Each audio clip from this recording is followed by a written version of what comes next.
the time has come for me to upload my list of the top 10 best movies of the year. Or at least my favorite movies, anyway, of the ones I saw. Because as always, a couple things to keep in mind in videos like this. If a movie you think should be on this list is not on this list, two possibilities. One, I didn't see the movie. Or two, I did see the movie and the 10 movies listed in this video just hit me more than the movie you might be thinking of. Also, a little reminder I give at the beginning of all of these top 10 videos, but you know, never hurts to have a yearly reminder. These are not reviews of the movies. I do have reviews of these movies on my channel. This is gonna be a quick flyby brief synopsis as to, hey, what I thought of the movie and why it's on here. But I got 10 movies listed here. Let's have some fun. As a great clown once said, I'm not really one for speeches, so I'll just say, thanks. Who said that? What movie? Side note, for the longest time as a kid, I thought that was Robin Williams who delivered that line. No joke. Anyhow, here are my list of my top 10 favorite movies of 2025, starting with number 10.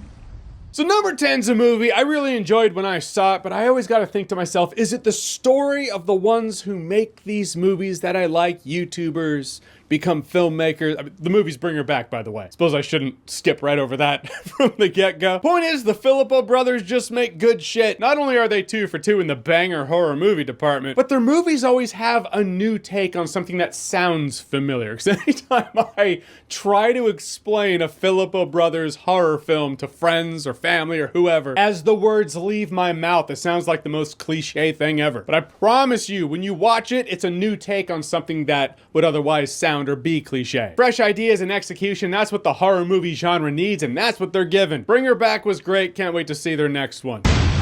Number 9. Next up, another, well, not really horror, thriller, mystery, I'll say. Weapons was an unexpectedly anticipated event. These kids from this classroom disappear. No one knows how or why. Where'd they go? Now you're following multiple perspectives of people trying to figure out where they went and why. The slow reveal just becomes ever more creepy. Not only is this movie great entertainment, but bafflingly so. Because I guess there was a whole other cast that was gonna be in this movie and they just had to change it up. I can't imagine another cast of actors taking this on and doing this good. You'll notice this theme in this video at least twice, where the thing that was kind of holding the movie back for me was the ending, and then I watch it again and I'm like, the ending's not that bad. I mean, it ends with a lot of people needing a lot of therapy throughout life, but you know, such is life. It's one of those movies where sadly, the first time you see it, nothing can replace that experience. Well, my first time watching it was in 2025, and this is a list of 2025, so there we are. Number 8. I see a number of reviewers in reviews being like, oh, be sure to catch this movie on the biggest screen possible. On one hand, I get it. On the other hand, I'm like, well, in this economy, you should probably spend your money on what's best for you. But there are those movies I cannot argue the theatrical experience does make the film. Warfare, I feel, is one of those experiences. Or at the very least, have some Dolby Atmos banger sound system at your house. Maybe you can pull off some of that magic. I kind of thought I knew what I was in for when Warfare started. An art house war film that would probably be boring, but hey, look how real it is. Well, it's not boring. Realistic though, I'll give it that. It starts and does not stop. It doesn't let up in all the right ways. It's this perpetual feeling of anxiety. I appreciate me a war film that feels like you are in the middle of the shit. You walk out of the movie theater being like, yeah, that's why I never want to see war. It's ugly, it's awful, and no one can argue. Warfare illustrates that perfectly. Number 7.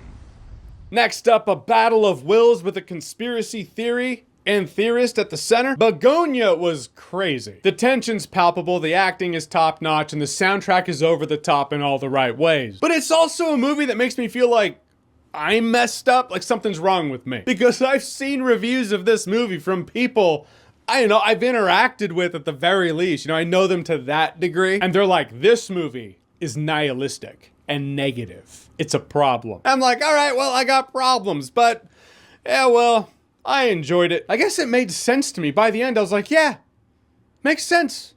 People suck. Yeah, it was a unique one. It was a standout in 2025. Number 6.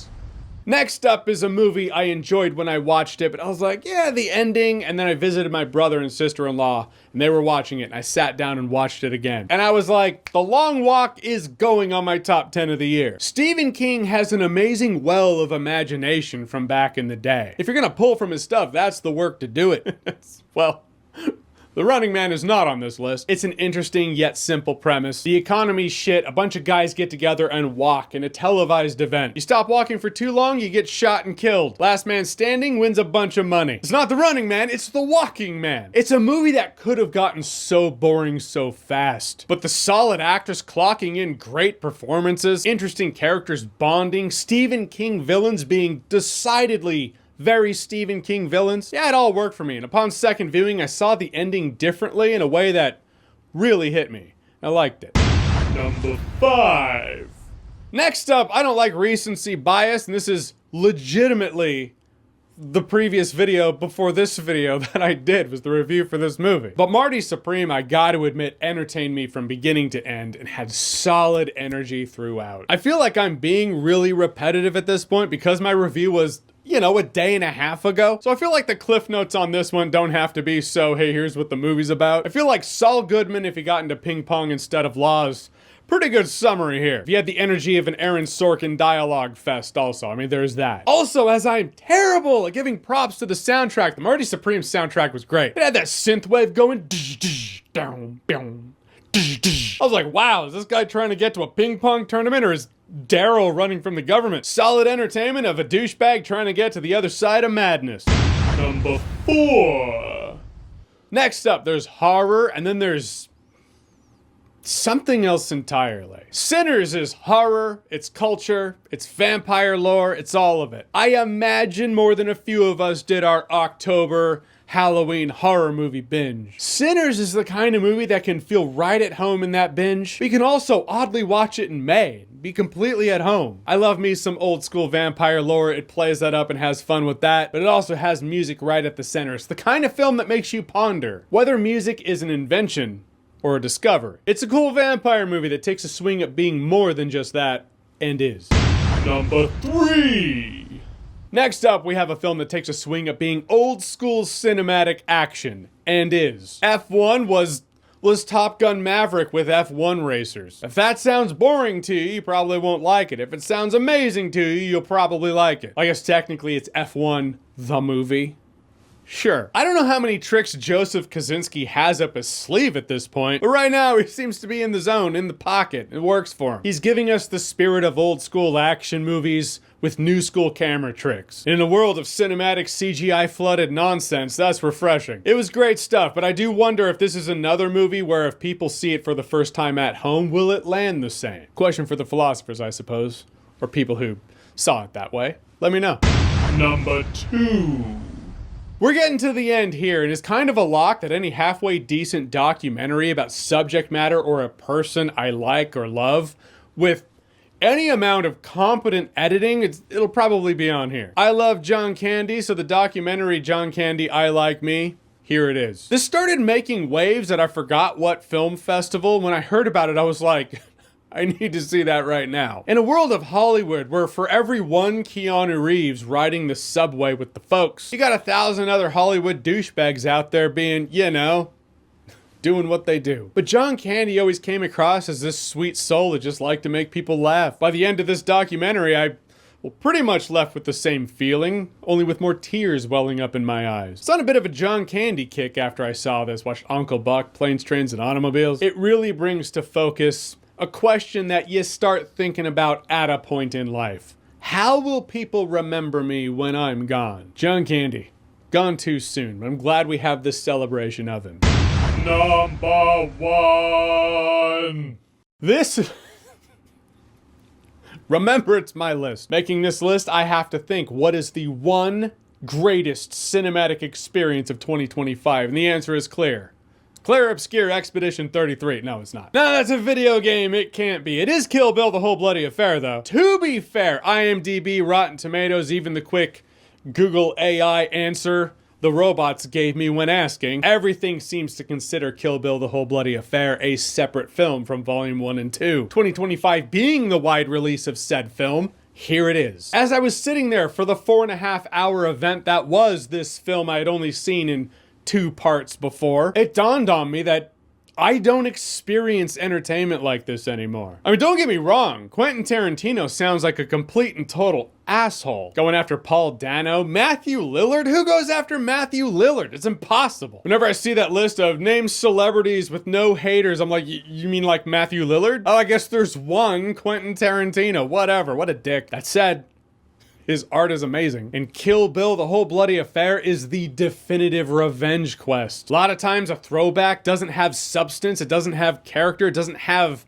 any real core. It's just like icing on a cake in which there's no cake. It's just member-berry throwback nonsense of celebration of things that came from yesteryear. Kill Bill, however, is a celebration that is also a great film. Being more, I don't know, what's the phrase, cinematically educated now than I was when Kill Bill came out. The Ennio Morricone tracks that are in Kill Bill, it just all hits different. This is peak Tarantino, and I really mean that. I don't think he's made a movie as good as Kill Bill since Kill Bill. He's made good movies, great movies even. But Kill Bill, it's that Tarantino peak. And Kill Bill, The Whole Bloody Affair was my favorite film, my favorite theatrical experience that I experienced in 2025. All right, so that's it. That's 10. I feel like I flew through these pretty quickly. Didn't mean to. I can draw it out if you like.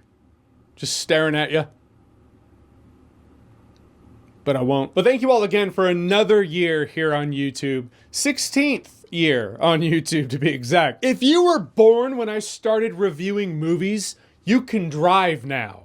And that nukes my mind. But hey, new subscribers, longtime subscribers, passerbys just taking a look at a couple videos, I appreciate you all. I'm very hyper aware because you gotta be introspective in life. If you're not, you just end up being an asshole. So I'm consciously aware and thankful of the fact that the difference between me being a projectionist at a movie theater and me doing this is the fact that you all still clock in to watch me do this. I'm always very thankful that you have kept the party going here. You're legends for that.